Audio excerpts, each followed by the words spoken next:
Hi everyone, welcome to my YouTube channel. നമ്മുടെ പുതിയ വീഡിയോയിലേക്ക് സ്വാഗതം. നമ്മുടെ ചാനലിൽ നമ്മൾ പറയുന്ന എല്ലാ സ്റ്റഡി അബ്രോഡ് പരമായ കാര്യങ്ങളും ഇത് UK അപ്ഡേറ്റ്സും കാര്യങ്ങളാണ് നമ്മൾ മെയിനായിട്ട് നമ്മുടെ ചാനലിൽ സംസാരിക്കുന്നത്. ഇനി നമ്മൾ പറയുന്നത് വെച്ചാൽ UK റെൻറ്റ്, അതായത് UK എവിടെയാണ് റെൻറ്റ് കുറവ്, അല്ലെങ്കിൽ എങ്ങനെയാണ് UK നമ്മൾ വരുമ്പോൾ ഒരു യൂണിവേഴ്സിറ്റി ചൂസ് ചെയ്യേണ്ടത്, നമ്മുടെ ലീവിങ് എക്സ്പെൻസ് എങ്ങനെ കുറച്ച് UK ജീവിക്കാം 2024 എന്നുള്ളതിനെ പറ്റിയാണ് ഞാനൊരു വീഡിയോ ചെയ്യുന്നത്. നമ്മൾ നല്ല വെയിലുണ്ട്, കുറച്ച് നാൾ കൂടി ഇങ്ങനെ സൂര്യനൊക്കെ വന്നാണ്, അടിപൊളി വെയിലാണ്, നമ്മുടെ സ്ട്രീറ്റൊക്കെ ഭയങ്കരമായിട്ട് തിളങ്ങി. ഇനിയിപ്പോൾ ഇവിടെ സമയം എന്ന് വെച്ചാൽ ഇപ്പോൾ എന്താ പറയുക, മാർച്ച് 30 കഴിഞ്ഞ് കഴിഞ്ഞാൽ തൊട്ട് ഇവിടെ എന്താ പറയുക 31 കഴിഞ്ഞ് കഴിഞ്ഞാൽ തൊട്ട് 1 മണിക്കൂർ ബാക്കിലേക്കാവും നമ്മുടെ സമയം.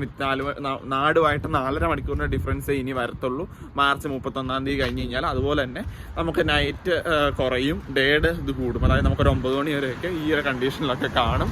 പിന്നെ നമ്മൾ പറഞ്ഞു വന്നു വെച്ചാൽ റെൻറ്റ്, അതായത് UK എവിടെയാണ് റെൻറ്റ് കുറവ് എന്നുള്ളതാണ് നമ്മുടെ മെയിൻ ക്വസ്റ്റ്യൻ. മിക്ക സ്റ്റുഡൻസും വരുമ്പോൾ എന്ന് വെച്ചാൽ ഓരോ ഏജൻസീസ് ഓരോ ഗൈഡ് ചെയ്യുന്നതനുസരിച്ചാണ് അവർ പോകാറ്. ഞാനിപ്പോൾ ഒരു ഏജൻസി പറഞ്ഞ ആളായിട്ട് എനിക്കറിയാം 90% സ്റ്റുഡൻസിനും അവരുടെ യൂണിവേഴ്സിറ്റി പ്രിഫറൻസ് ഇല്ല, പകരം നമ്മളാണ് അവർക്ക് സജസ്റ്റ് ചെയ്യുന്നത്. അപ്പം സജസ്റ്റ് ചെയ്യുമ്പോൾ എല്ലാവരും ലണ്ടൻ സൈഡിലുള്ള, അവരെയും കുറ്റം പറഞ്ഞിട്ട് കാര്യമില്ല, എല്ലാവരും ലണ്ടൻ സൈഡിലുള്ള യൂണിവേഴ്സിറ്റീസിലേക്കാണ് സ്റ്റുഡൻസിനെ റിക്രൂട്ട് ചെയ്യാറ്.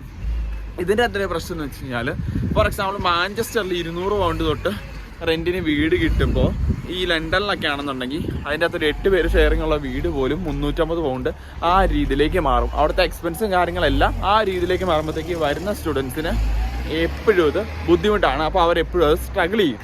കാരണം അവർക്ക് എത്ര രൂപ കിട്ടിയാലും റെൻറ്റ് അടയ്ക്കാനും അവരുടെ ചിലവ് നടത്താനും മാത്രമേ ഉണ്ടായിരിക്കത്തുള്ളൂ, മറ്റൊരു കാര്യത്തിന് വേണ്ടി എക്സ്പെൻസ് ഉണ്ടാകത്തില്ല. അപ്പോൾ നിങ്ങൾ എപ്പോഴും യൂണിവേഴ്സിറ്റി ചൂസ് ചെയ്യുമ്പോൾ നിങ്ങൾ പുറത്തേക്ക് നോക്കുക. നിങ്ങൾ സ്കിൽഡ് ആണെന്നുണ്ടെങ്കിൽ നിങ്ങളുടെ പഠിത്തം 1 വർഷമുള്ളൂ. മാസ്റ്റേഴ്സ് 90% കുട്ടികൾക്ക് 1 വർഷം. നിങ്ങൾ ഒരിക്കലും ബാച്ചിലേഴ്സ് പഠിക്കാൻ വേണ്ടി ഇന്നർ ലണ്ടനിലേക്കൊന്നും പോകില്ല. കാരണം 3 വർഷം റെൻറ്റ് അടയ്ക്കണമെങ്കിൽ തന്നെ നിങ്ങൾക്ക് ലക്ഷങ്ങൾ വേണ്ടി വരും. പഠിക്കാൻ തന്നെ നിങ്ങൾ 50 ലക്ഷം രൂപ എടുത്ത് മുടക്കുന്നുണ്ട്. ബാച്ചിലേഴ്സ് നല്ല യൂണിവേഴ്സിറ്റി പഠിക്കുകയാണെന്നുണ്ടെങ്കിൽ, നല്ല കോഴ്സ് പഠിക്കുകയാണെന്നുണ്ടെങ്കിൽ. അപ്പോൾ അതിൻ്റെ കൂടെ നിങ്ങളൊരു എന്താ പറയുക, ഫോർ എക്സാമ്പിൾ ആവറേജ് ഒരു 6 ലക്ഷം രൂപ വെച്ച് റെൻറ്റും കൂടെ ഒരു 18 ലക്ഷം രൂപ, അതായത് 1 കോടി രൂപയ്ക്ക് വലിയ വ്യത്യാസമൊന്നും വരാത്ത രീതിയിൽ നിങ്ങൾ ബാച്ചിലേഴ്സ് പഠിക്കാൻ വരുമ്പോഴത്തേക്ക് ഇവിടെ മുടക്കേണ്ടതായിട്ടൊരു സാഹചര്യം വരുന്നുണ്ട്. അപ്പോൾ ബാച്ചിലേഴ്സ് പഠിക്കാൻ വരുന്ന കുട്ടികൾ ശ്രദ്ധിക്കാന്ന് പറഞ്ഞാൽ, നിങ്ങൾ ഒരിക്കലും ഇന്നർ ലണ്ടനിലൊന്നും പോയി എടുക്കരുത്. നിങ്ങൾ ഔട്ടറിൽ നല്ലൊരു യൂണിവേഴ്സിറ്റി എടുക്കുക. ഔട്ടർ മീൻസ് പറഞ്ഞാൽ ഇപ്പോൾ UK വന്ന് എന്താ പറയുക 4 സെക്ഷൻ ഉണ്ട്. ഇപ്പോൾ അയർലൻഡ്, ഇംഗ്ലണ്ട്, വെയിൽസ്, സ്കോട്ട്ലൻഡ്. ഇപ്പോൾ ഇതിലെന്താണെങ്കിലും ഇംഗ്ലണ്ടിൽ തന്നെ നിങ്ങൾ നല്ലൊരു സ്ഥലത്ത് ഒരു എന്താ പറയുക കോളേജ് കണ്ടുപിടിക്കാമെന്ന് മാത്രം ഞാൻ